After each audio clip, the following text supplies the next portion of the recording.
The beauty of earth Sikkim লাইফের best tour share করতে যাচ্ছি আজকে আপনাদের সাথে। কি নেই এই সিকিমে! পাহাড়, ঝর্ণা, বরফ, ঝিরিপথ এবং ঝুঁকি। যাত্রাটা শুরু হয় বুড়িমারি বা চ্যাংরামান্দা থেকে। আমরা ইমিগ্রেশন শেষ করে প্রায় 200 কিলোমিটারের এক পাহাড়ি ভয়ঙ্কর সুন্দর এক রাস্তা দিয়ে যাত্রা শুরু করলাম। চ্যাংরামান্দা থেকে সিকিমের দূরত্ব 200 কিলোমিটার। আর এই পথ কত সুন্দর হতে পারে তা আপনার নিজের চোখে না দেখলে আপনি বিশ্বাস করবেন না। এই পথের মাঝে মাঝে পাবেন আপনি ঝিরি, ঝর্ণা, যা আপনাকে মুগ্ধ করবে। পাহাড়ের গায়ে এই রোড যত সুন্দর ঠিক ততটাই ভয়ঙ্কর। কোনো কারণে যদি আপনি এই রোড থেকে ছিটকে পড়েন তাহলে আপনার ঠিকানা কোথায় হবে তা কল্পনার বাইরে। আমরা পাহাড়, ঝর্ণা দেখতে দেখতে একটা সময় চলে আসি গ্যাংটক শহরে।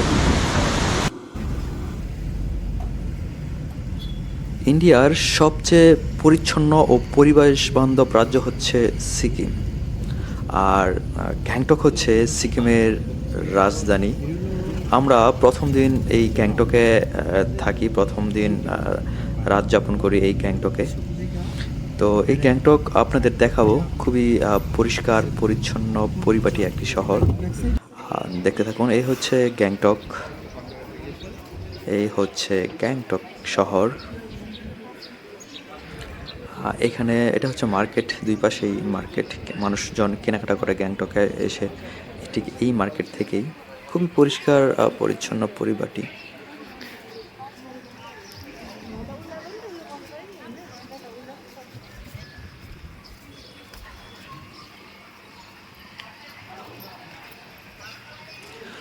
এই গ্যাংটক শহরে আপনি যখন চলাফেরা করবেন আপনি বুঝতেই পারবেন না যে আসলে আপনি ইন্ডিয়ার মধ্যে আছেন। আমরা সেদিন গ্যাংটকে রাত্রি যাপন করি। তারপর পরের দিন আমরা হোটেলে থাকি এবং গ্যাংটক শহর ঘোরাঘুরি করি। তারপর আবারও আমরা রওনা হলাম নাথুয়া পাসের উদ্দেশ্যে। সিকিমের সব থেকে সুন্দর জায়গা নাথুয়া পাস বা জিরো পয়েন্ট। গ্যাংটক থেকে একদিনে নাথুয়া পাস যাওয়া যায় না। আমরা মাঝপথে আবারও বিরতি নেই, একটা হোটেলে একটা রাত আমরা স্টে করি। আর সকালে উঠে আসলে যখন জানলা খুলে দেখলাম এই পাহাড়ের চূড়ায় বরফ, আসলে সেই অনুভূতি অসাধারণ। তারপর আমরা আবারও রওনা হলাম নাথুয়া পাসের উদ্দেশ্যে। চারদিকে বরফ, পাহাড়ের চূড়ায় বরফ। পথ আসলে অনেক সুন্দর, আপনি মুগ্ধ হবেন যত দূর যাবেন আর যত আগাবেন ততই মুগ্ধ হবেন। আমরা আস্তে আস্তে যত দূর আগাচ্ছিলাম আর বরফের ভিতরে ঢুকে যাচ্ছিলাম, আর আসলে মুগ্ধ হচ্ছিলাম।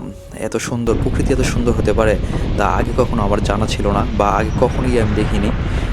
আর আপনাদের একটু বলে রাখি আমাদের ট্যুর প্যাকেজটা কেমন ছিল, আমাদের রোড ম্যাপ কেমন ছিল একটু বলে রাখি।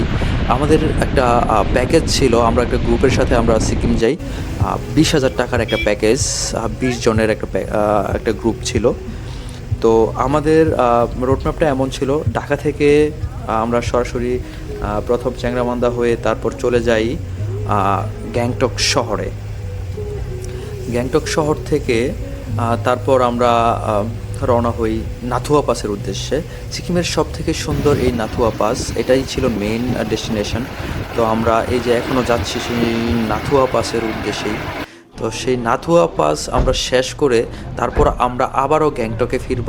গ্যাংটক থেকে তারপরে আবার আমরা পরের দিন রওনা হব সাঙ্গুলেকের উদ্দেশ্যে। সাঙ্গুলেক শেষ করে তারপর আমরা তারপর সাঙ্গুলেক শেষ করে তারপর আমরা রওনা হই দার্জিলিং। দার্জিলিং শেষ করে তারপরে আমরা ব্যাক করি বাংলাদেশ। তো এই ছিল আমাদের রোড ম্যাপ। আমাদের সাথে থাকুন আর দেখতে থাকুন নাথুয়া পাস, বা এই ভিডিওতে আপনারা শুধু দেখবেন নাথুয়া পাস বা জিরো পয়েন্ট। তারপর পরের একটা ভিডিওতে আসবে সাঙ্গুলে। তো এই হচ্ছে আমাদের নাথুয়া পাসের রোড। অসাধারণ এই রোড, আপনি আসলে চোখ মুগ্ধ হয়ে যায় এই সৌন্দর্য দেখে। আপনারা ভিডিওতে আসলে কতটুকু ফিল করছেন আমি জানি না, তবে বাস্তবে এই সৌন্দর্য অসাধারণ। এই সৌন্দর্য প্রকাশ করার মতো পর্যাপ্ত ভাষার জ্ঞান আমার জানা নেই। যদি আপনাদের সময় থাকে আপনারাও যেতে পারেন, মুগ্ধ হবেন। আমি আমি শিওর বলছি আপনারা মুগ্ধ হবেন।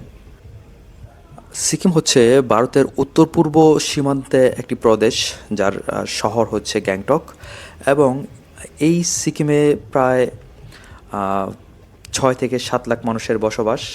আর এই সিকিমের আয়তন হচ্ছে 7,096 বর্গ কিলোমিটার। আপনাদের আরও কিছু তথ্য দিয়ে রাখি। সিকিমের উত্তর ও পূর্বে চীনের তিব্বত অবস্থিত, পশ্চিমে নেপাল অবস্থিত এবং দক্ষিণে পশ্চিমবঙ্গ অবস্থিত। সিকিমে পৃথিবীর তৃতীয় সর্বোচ্চ পর্বত কাঞ্চনজঙ্ঘা অবস্থিত। এটি ভারতের সবচেয়ে পরিষ্কার ও পরিবেশ বান্ধব রাজ্যগুলোর মধ্যে একটি। সিকিমের আকর্ষণীয় পর্যটন কেন্দ্র হচ্ছে Sangu lake, Nathula pass, Yumthang valley এবং গ্যাংটক শহর। এবং আপনাদের একটু বলে রাখি, আপনি সিকিম চাইলেই এনিহাও যেতে পারবেন না। সিকিমের কিছু পারমিট লাগে। আপনার শিলিগুড়ি থেকে গ্যাংটক যেতে পারমিট লাগে, এবং গ্যাংটক থেকে আবার আপনার নাথুয়া পাস বা জিরো পয়েন্ট যেতে পারমিট লাগে। এই পারমিটগুলো আপনাকে অবশ্যই নিতে হবে। পারমিট ছাড়া আপনি এই জায়গাগুলোতে আপনি এন্ট্রি করতে পারবেন না। সেজন্য অবশ্যই এই ব্যাপারগুলো আপনারা মাথায় রাখবেন। আপনার সিকিম যাওয়ার আগে এগুলো কোথায় থেকে কিভাবে কালেক্ট করতে হয় অবশ্যই আপনি জেনে নেবেন। পৃথিবী এত সুন্দর হয় আমি হয়তো এই সিকিম না গেলে জানতামই না।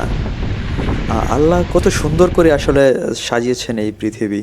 সিকিমকে শুধু সুন্দর বললে ভুল হবে, এই এক ভূস্বর্গ। সুবহান আল্লাহ, সুবহান আল্লাহ। আমরা যে এই নাথুলা পাস যাচ্ছি তার উচ্চতা সমুদ্রপৃষ্ঠ থেকে 4,310 মিটার, প্রায় 14,140 ফুট উচ্চতে অবস্থিত। এখানে অনেক সময় শ্বাসকষ্ট হয়, অনেকে অসুস্থ হয়ে যায়। আমরা যাচ্ছি, এখনও সেই পথেই আছি। সাথে থাকুন আর দেখতে থাকুন। বরফে ঢাকা এই পাহাড়ের রোড যত সুন্দর ঠিক ততটাই ভয়ঙ্কর। সামান্য একটু ভুল হতে পারে অনেক বড় বিপদের কারণ। তবে এই সৌন্দর্য যখন আপনি দেখবেন তখন আসলে সেই ঝুঁকি বা বিপদের কথা আপনার মাথায় আসবে না। আপনি মুগ্ধ হয়ে শুধু এই সৌন্দর্যই দেখতে থাকবেন। আমরা খুব নাথুয়া পাসের খুব কাছাকাছি চলে আসছি। এই যে দেখুন, পাহাড়ের গায়ে এই রোড সত্যি আসলে অসাধারণ দেখ। এবং আমরা নাথুয়া পাসের খুব কাছাকাছি চলে আসছি। তো এর আগে আমি আপনাদের আরেকটু তথ্য দিতে চাই এই সিকিম সম্পর্কে।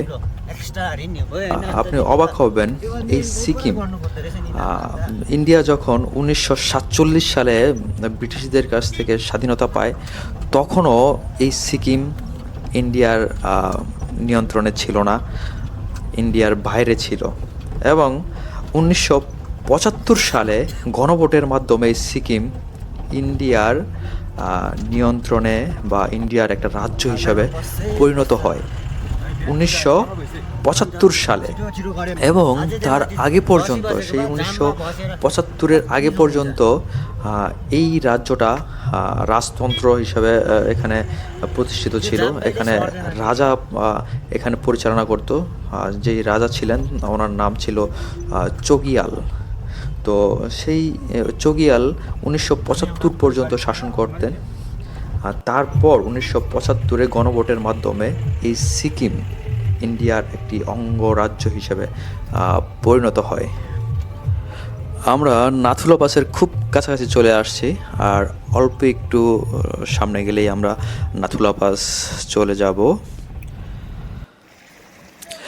এই হচ্ছে সেই নাথুলা পাস, যা সমুদ্রপৃষ্ঠ থেকে প্রায় 4,310 মিটার বা 14,140 ফুট উচ্চতায় অবস্থিত। দারুণ এই জায়গা, অসাধারণ, মুগ্ধ হওয়ার মতো এই জায়গা। যত দূর চোখ যায় শুধু বরফ বরফ। বরফ আর আকাশ যেন একাকার হয়ে গেছে। আমরা সিকিমের 0 পয়েন্টে আছি। সিকিমের 0 পয়েন্ট। এখানে প্রচন্ড ঠান্ডা, -ডিগ্রি টেম্পারেচার, নিঃশ্বাস নেওয়া যাইতেছে না। এখানে নিঃশ্বাস নেওয়া খুব কষ্ট হয়ে যাচ্ছে। এখানে শ্বাস প্রশ্বাসের প্রচন্ড সমস্যা হচ্ছে। এখানে একটা মানুষ মনে হয় না যে 30 মিনিটের বেশি থাকা সম্ভব। কেউ যদি 30 মিনিটের বেশি থাকতে যায় তাহলে সে অসুস্থ হয়ে যাবে। সুবহানাল্লাহ, সুবহানাল্লাহ, আল্লাহু আকবার, আল্লাহু আকবার, আল্লাহু আকবার।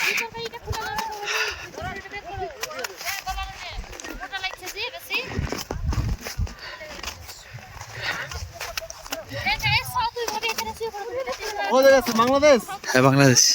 বাহ, आप लोग? মুর্শিদাবাদ থেকে এসেছি। মুর্শিদাবাদ। বাংলাদেশ তো আমি যাই ব্লগ করতে। কোথায় আচ্ছা। থেকে বাংলাদেশে? ঢাকা। ঢাকা। ঢাকা। আমি ঢাকা গিয়ে একটা ভিডিও বানিয়েছিলাম গুলশান নিয়ে। গুলশান। হয়তো দেখেছেন কিনা জানি না। তোমার কিছু বলো। হ্যালো বাবু লিটন। তোমরা দেখো আমরা কোথায় আসতে চলে পারোনি, এসেছি। কাজল তোমরা আসতে দেখো পারবে না। কাজল দেখো আমরা কোথায় চলে এসেছি। আমরা এখানে জয়ী হয়ে গিয়েছি। তোমরা আসতে পারোনি, আমরা জয়ী হয়ে গিয়েছি। আমরা বরফের দেশ জয় করেছি। কাজল, তুমি সবসময় আমার পিছনে থেকে গেলে তুমি বরফের দেশ জয় করতে পারলে না। তুমি দার্জিলিং ফার্জিলিং এসে তুমি দার্জিলিং এর সাথে ফিরে যাও। জ্যাকেট, হ্যাঁ এই জ্যাকেটের নিচে আরো একটা জ্যাকেট আছে। এই যে আরো একটা জ্যাকেট পরলাম, আরো একটা জ্যাকেট পরা। এর নিচে আরেকটা উলের সোয়েটার আছে, উলের সোয়েটার। আর এই সোয়েটারের নিচেও আরো একটা উলের সোয়েটার আছে।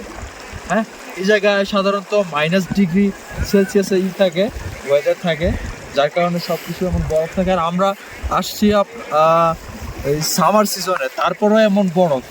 হ্যাঁ, আর উইন্টারে এই জায়গাটা সম্ভবত আসা যায় না, পারমিশন পাওয়া যায় না। তো সামার সিজনে আসছি আমরা, তারপরও এই এত পরিমাণ বরফ। একটু দেখাই আপনাদের, এই যে বরফ বরফ। ताजा ताजा टटका टटका बर्फ ले ले, बर्फ को पिए ले राजीव, बर्फ को पिए ले। এই নাথুলা পাসে মে থেকে সেপ্টেম্বর পর্যন্ত গ্রীষ্মকাল থাকে। আর এই সময়টায় তাপমাত্রা থাকে 5 ডিগ্রি সেলসিয়াস থেকে সর্বোচ্চ 15 ডিগ্রি সেলসিয়াস। ঘন কুয়াশা থাকে এবং মাঝে মাঝে বৃষ্টি হয়। আর শীতকাল থাকে অক্টোবর থেকে ফেব্রুয়ারি পর্যন্ত। আর শীতকালে এখানে তাপমাত্রা হয় -10 ডিগ্রি সেলসিয়াস থেকে সর্বোচ্চ 5 ডিগ্রি সেলসিয়াস। এবং শীতকালে প্রচণ্ড ঠান্ডা থাকে এবং প্রায় তুষারপাত হয়।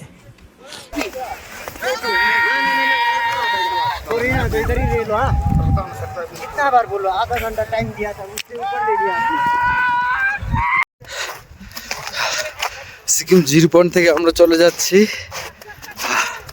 আসলে এখানে বেশিক্ষণ টিকা যায় না, নিঃশ্বাস বন্ধ হয়ে যায়।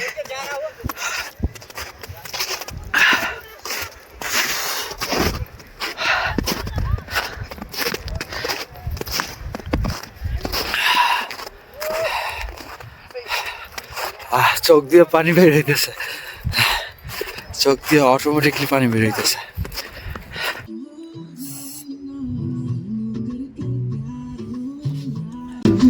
আসলে এই সিকিমের 0 পয়েন্টে আসলে অনেকেরই শ্বাসকষ্ট হয়, শ্বাসকষ্ট হয়, কান ঝিনঝিন করে, কানে ধরনের প্রবলেম হয়, মাথা ঘুরায়, মাথা ব্যথা। তো আমাদের সাথে অনেকেই অসুস্থ হয়ে গেছে, অনেকে বমি করছে। আমার নিজেরও প্রচুর মাথা ব্যথা করতেছে, ওষুধ খাইছি, মাথায় ক্রিম দিছি, তারপরও মাথা ব্যথা করতেছে। তো আপনারা সিকিমে আসলে অবশ্যই প্রিপারেশন নিয়ে আসবেন এবং একটা অক্সিজেন সাথে রাখবেন।